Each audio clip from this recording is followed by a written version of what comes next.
ప్రేక్షక మహాశయులకు నా నమస్కారాలండి. ఈరోజు మరో అద్భుతమైన చరిత్ర కలిగిన విశిష్టత కలిగిన క్షేత్ర విశేషాలతో మీ ముందుకు వచ్చేసాను. అదేంటంటే యాగంటి క్షేత్రము.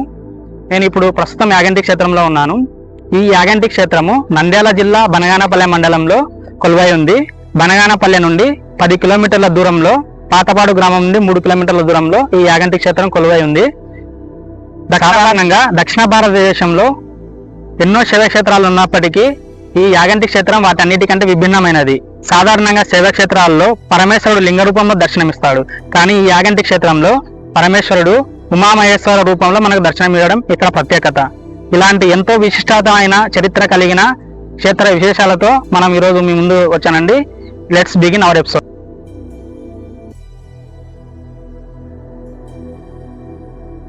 యాగంటి క్షేత్రము నంద్యాల జిల్లా బనగానపల్లె మండలం బ్రహ్మంగారు నడియాడి కాలజ్ఞానం రచించిన బనగానపల్లెకు 10 కిలోమీటర్ల సమీపంలో యాగంటి క్షేత్రం ఉంది. ఎంతో ఆహ్లాదకరమైన ప్రకృతి అందాలతో, ఆధ్యాత్మిక శక్తితో ఉన్న క్షేత్రం యాగంటి క్షేత్రం. భారతదేశంలో ఎన్నో శైవ క్షేత్రాలు ఉన్నప్పటికీ వాటన్నిటికీ భిన్నంగా ఆ పరమేశ్వరుడు లింగ రూపంలోనే కాకుండా లింగంపై ఉమామహేశ్వర రూపంలో మనకు దర్శనమిస్తాడు. అదే ఇక్కడి ప్రత్యేకత. ఇక్కడ మరో ప్రత్యేకత ఏంటి అంటే, యాగంటి బసవన్న అంతకంతకు పెరిగి కలియుగాంతం సమయంలో సంఖ్య వేస్తాడు. దానితో కలియుగాంతం అవుతుందని శ్రీ పోతులూరు వీరబ్రహ్మేంద్ర స్వామి చెప్పారు. ఈ విధంగా యాగంటి క్షేత్రం అందరికీ ప్రాచుర్యం చెందింది. యాగంటిలో మనం తెలుసుకోవాల్సిన ప్రత్యేక విషయాలు ఏంటంటే, ఎంతో విశిష్టమైన 3 గుహలు ఉన్నాయి. బ్రహ్మంగారు తపస్సు చేసుకున్నటువంటి గుహ, అగస్త్య మహర్షి గుహ, శ్రీ వెంకటేశ్వర స్వామి గుహ, అగస్త్య పుష్కరిణి, యాగంటి బసవన్న, ఉమామహేశ్వరుడు. ఈ 6 ప్రత్యేకతల గురించి ఈరోజు మనం ఈ వీడియోలో తెలుసుకుందాం. ముందుగా యాగంటి క్షేత్రాన్ని చేరుకోవడానికి మనం బనగానపల్లెకు చేరుకోవాలి. బనగానపల్లె నుండి 10 కిలోమీటర్ల దూరంలో యాగంటి క్షేత్రం ఉంటుంది. కర్నూలు నుండి మనం వస్తే 80 కిలోమీటర్ల దూరంలో ఉంటుంది. నంద్యాల నుండి 50 కిలోమీటర్ల దూరంలో ఉంటుంది. నంద్యాల రైలు మార్గంలో వచ్చేవారు నంద్యాలకు చేరుకొని అక్కడ బనగానపల్లె చేరుకొని యాగంటి క్షేత్రానికి రావచ్చు. బనగానపల్లె నుండి ఆటోలు, బస్సులు మనకు సౌకర్యంగా ఉంటాయి. కార్తీక మాసం, మహాశివరాత్రి సమయాలలో బస్సులు ఎక్కువగా మనకు లభిస్తాయి. ఇక్కడ అగస్త్య మహాముని వారు ఉత్తర భారతదేశం నుంచి ఇలా మన దక్షిణ భారతదేశానికి వచ్చేటప్పుడు ఈ ప్రదేశం అంతా కూడా ఆహ్లాదకరంగా ఉన్నదని చెప్పి ఇక్కడ స్వామివారు ఇక్కడ యజ్ఞ యాగ హోమాలు చేశారు. ఇక్కడ వైష్ణవాలయం కడితే బాగుంటుందని చెప్పి ఈ శివక్షేత్రము అంతకుముందు వైష్ణవాలయం వెంకటేశ్వర స్వామి వారి కోసం ఇక్కడ క్షేత్రాన్ని కట్టారు. అయితే ఇక్కడ వైష్ణవాలయం కడదామని చెప్పి ఆ వైష్ణవాలయము ఆ మధ్య గృహలో ఉంటుంది. బ్రహ్మ, విష్ణు, మహేశ్వరుడు 3 కేవ్స్ ఉంటాయన్నమాట. ఇక్కడ ఈ కేవ్స్ లో మయాన్ ఉంటుంది, వెంకటేశ్వర స్వామి ఆలయం. ఇక్కడ స్వామివారికి కాలు గోరి భిన్నమైంది. అప్పుడు అగస్త్య మహాముని వారు కాలు గోరి భిన్నమైనందుకు ఎందుకు స్వామి ఇట్లా జరిగింది, మేము చేసిన లోపం ఏంటని చెప్పి ఆయన మహాశివుణ్ణి అడుగుతాడు. స్వామి, ఇక్కడ యజ్ఞయాగ హోమాల్లో కానీ మేము ఏమన్నా లోపాలు చేశామా, ఎందుకు స్వామి ఇక్కడ స్వామివారికి కాలు భిన్నమైందంటే, అప్పుడు అగస్త్య మహాముని వారు ఇక్కడ ముక్కంటేశ్వర స్వామి అని ఇక్కడ ఒక గృహ ఉంది. ఆ గృహలోకి వెళ్ళి ముక్కంటేశ్వరుని మొక్కుకుంటూ యజ్ఞ యాగ హోమాలు చేస్తూ ఉంటారు.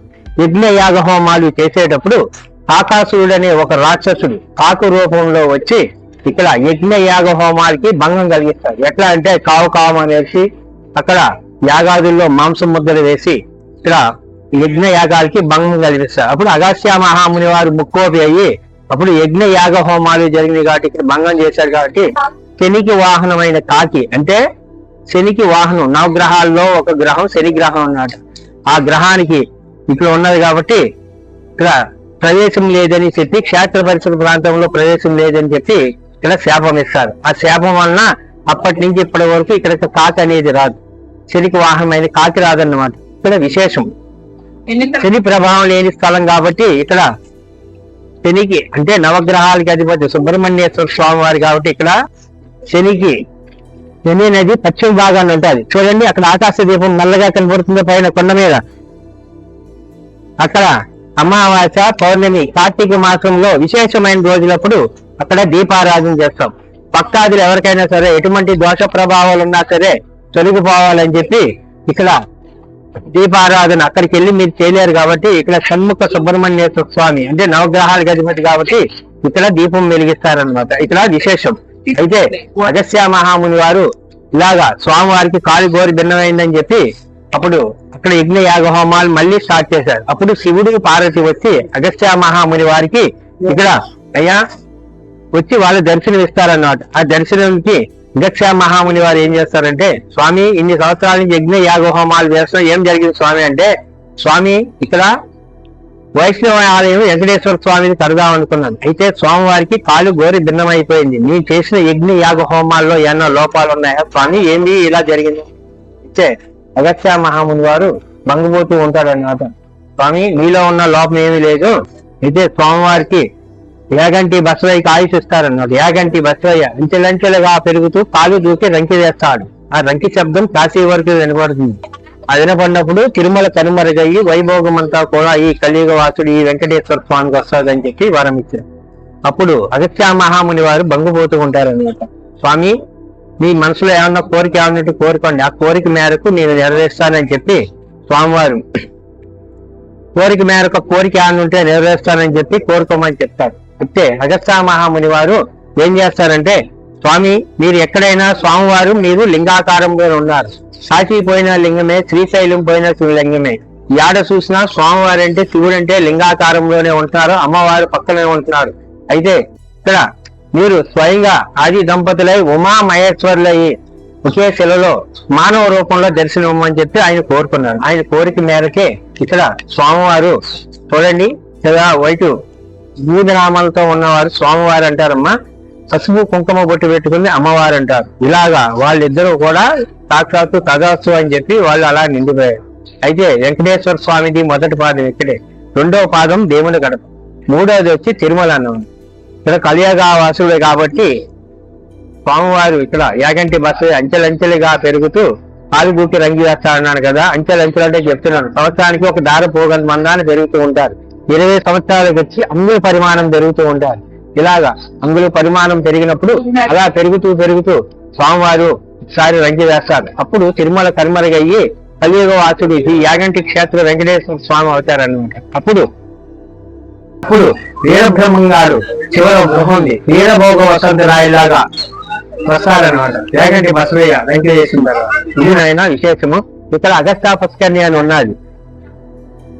ఇది నిత్యం ప్రవహిస్తూ ఉంటుంది. చాలా పవిత్రమైన అందరు కూడా కొండలోంచి వస్తుంది అన్నమాట. ఇది దాంట్లో వన మూలికలతో ఉంటుంది. అది చాలా పవిత్రమైన నీళ్ళు. దాంట్లో కాళ్ళు పెట్టొద్దండి. మీ మనసులో మంచిగా సంకల్పం చేసి నెత్తి మీద నీళ్లు చల్లుకోవాలి, కాళ్ళు పెట్టకూడదు. అది చాలా పవిత్రమైన నీళ్ళు. ఇక్కడ క్షేత్రంలో అందరూ కూడా అదే నీరుని వంటలకి, భోజనాలకి, మంచికి వాడతారు అమ్మా. అది చాలా పవిత్రమైన నీళ్ళు. కింద కోనేరు ఉంది, దాంట్లో స్నానం చేయొచ్చు పవిత్ర స్నానం. ఇక్కడ మాత్రం కాళ్ళు కడగొద్దండి అమ్మా. నమస్కారం చేసి గంగమ్మకు వెళ్ళండి. అగస్త్య మహాముల వారు ప్రతిష్ఠించినటువంటి ఉమామహేశ్వర స్వామి వారి యొక్క దర్శనము అయిపోయిందండి. ఇప్పుడు మనకు యాగంటిలో ప్రత్యేకమైన 3 గుహలు. ఒకటి వచ్చేసి వీరబ్రహ్మేంద్ర స్వామి యొక్క తపస్సు చేసుకున్న గుహ, మళ్ళీ కుడివైపు వచ్చేసి అగస్త్య మహామునిల వారు తపస్సు చేసుకున్న గుహ, ఎదురుగా శ్రీ వెంకటేశ్వర స్వామిని ప్రతిష్ఠించినటువంటి గుహ. ఈ 3 గుహల గురించి మనం ఇప్పుడు చూడబోతున్నాము. శ్రీ పోతులూరు వీరబ్రహ్మేంద్ర స్వామి గారు. ఈ మహానుభావుడి గురించి తెలియని వారంటూ ఎవరూ ఉండరు. ఈయన జీవిత చరిత్రను ఆధారంగా చేసుకొని స్వర్గీయులు శ్రీ నందమూరి తారక రామారావు గారు ఒక చిత్రాన్ని కూడా నిర్మించారు. ఈ చిత్రం ద్వారా ఈయన మరింత దగ్గరగా తెలుగు ప్రేక్షకులకు చేరుకున్నాడు. అటువంటి మహానుభావుడు నడయాడిన ఊరే బనగానపల్లి. ఆ బనగానపల్లి నుండి 10 కిలోమీటర్ల దూరంలో యాగంటి క్షేత్రం ఉంటుంది. ఆ యాగంటి క్షేత్రంలో ఈ పోతులూరు వీరబ్రహ్మేంద్ర స్వామి గారు తపస్సు చేసుకొని కాలజ్ఞానాన్ని కూడా రచించారు. అటువంటి ఎంతో విశిష్టత కలిగిన ఈ యాగంటి క్షేత్రం పోతున్నాము.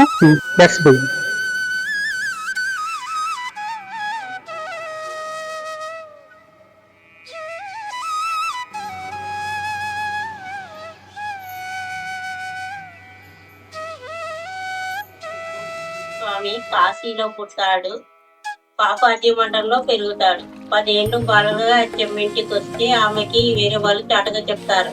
అప్పుడు ఆవులు మేపుతుంటే దానం లేదా ఏమి లేదు స్వామి, నీతో నేను ఆవులు కాపుతున్నా తప్ప అయిందని ఇక్కడికి యాగంటికి తోలుకొచ్చి ఉపదేశం ఇచ్చి ఆమె కొడుకు కంటి చూపు తెప్పించి బ్రహ్మానంద రెడ్డికి అవి బ్రహ్మయ్య పాదాలు, బ్రహ్మం ప్రతిష్ఠించిన శివలింగం. శంకరాచార్య గారిని కిందని తపస్సు చేశారు. యాగంటి క్షేత్రంలో కొలువై ఉన్న నంది విగ్రహానికి యాగంటి బసవన్న అని పేరు. ఈ విగ్రహం అంతకంతకు పెరుగుతూ ఉంటుందని, కలియుగం అంతమయ్యేసరికి లేచి రంకెవేస్తుందని వీరబ్రహ్మేంద్ర స్వామి కాలజ్ఞానంలో వర్ణించారు. ఆయన వర్ణించినట్లే యాగంటి బసవన్న విగ్రహం అంతకంతకు పెరుగుతూ ఉంది. ఇక్కడున్న పుష్కరిణికి నీరు నంది నోటి నుండి వస్తుంది. ప్రకృతి ఒడిలో పుట్టిన జలధార పర్వతాలు కొండల గుండా ప్రవహించి ఆలయ ప్రాంగణంలోని కోనేరుకు చేరుతుంది. కోనేరులో అగస్త్యుడు స్నానం ఆచరించినందున దీనిని అగస్త్య పుష్కరిణి అని కూడా అంటారు. ఏ కాలంలో అయినా ఈ పుష్కరిణిలోని నీరు ఒకే మట్టంలో ఉండటం విశేషం. ఇందులోని నీటికి ఔషధ గుణాలు ఉన్నాయని, ఇందులో స్నానం ఆచరిస్తే సర్వ రోగాలు నయమవుతాయని ఇక్కడి భక్తుల నమ్మకం. పుష్కరిణి నుండి ఆలయానికి వెళ్ళటానికి ఒక సోపాన మార్గం కూడా ఉంది. మీరు యాగంటి టెంపుల్కి వచ్చిన తర్వాత ఒక వ్యూని మాత్రం మర్చిపోవద్దు. యాగంటి టెంపుల్కి మనం స్టార్ట్ అయ్యే లోపు అక్కడ మనకు ఒక రోడ్ వస్తుంది. ఆ రోడ్ నుంచి మనం ఇట్లా సైడ్ నుంచి వచ్చేస్తే ఇక్కడ మనకి ఘాట్ రోడ్ లాగా ఒక రోడ్ ఉంటుంది. ఆ రోడ్ నుంచి మనం ఇట్లా పైకి వస్తే మనకు ఒక టాప్ వ్యూ, మన టెంపుల్ మొత్తం టాప్ వ్యూ కనిపిస్తుంది. కొంచెం ముందుకు రా, మనకు టెంపుల్ మొత్తం టాప్ వ్యూ మొత్తం కనిపిస్తుంది. ఇక్కడ చూడండి, అక్కడ మనకు పుష్కరిణి కనిపిస్తుంది, అక్కడ టెంపుల్ యొక్క గోపురం కనిపిస్తుంది, అక్కడ ఉన్న అగస్త్య మహాముని తపస్సు చేసుకున్న గుహ, వెంకటేశ్వర స్వామి గుహ అండ్ వీరబ్రహ్మేంద్ర స్వామి చేసుకున్న గుహ. ఈ గుహలన్నీ ఇక్కడ మనకు చాలా క్లియర్గా కనిపిస్తున్నాయి. ఈ టాప్ వ్యూని మాత్రం మీరు మిస్ అవ్వద్దు. యాగంటికి వచ్చిన తర్వాత ఈ వ్యూ మాత్రం చాలా అద్భుతంగా ఉంటుంది. మొదటగా మహాముని తపస్సు చేసుకున్న ఆ గుహను దర్శించడం జరిగింది. ఈ గుహ ఎంతో అద్భుతంగా, ఎంతో ప్రకృతి సిద్ధంగా ఏర్పడి ఆధ్యాత్మిక చింతనతో మనకు అలరిస్తుంది. ఇప్పటి వరకు యాగంటి క్షేత్ర విశేషాలు నాకు తెలిసిన, నేను తెలుసుకున్న విషయాలు మీతో షేర్ చేసుకోవడం జరిగింది. వీటిలో ఏమైనా దోషాలు ఉంటే మన్నించి వాటిని కామెంట్స్ రూపంలో తెలియజేయగలరని కోరుకుంటున్నాను. ఇటువంటి మహత్తరమైన, ఎంతో విశిష్టత, చరిత్ర కలిగిన క్షేత్రాన్ని తామందరూ కుటుంబ సమేతంగా వచ్చి ఆ ఉమామహేశ్వర దర్శనం చేసుకొని ఆ పరమేశ్వరుని కృపకి పాత్రులు కాగలరని కోరుకుంటూ ఇంతటితో ముగిస్తున్నాను.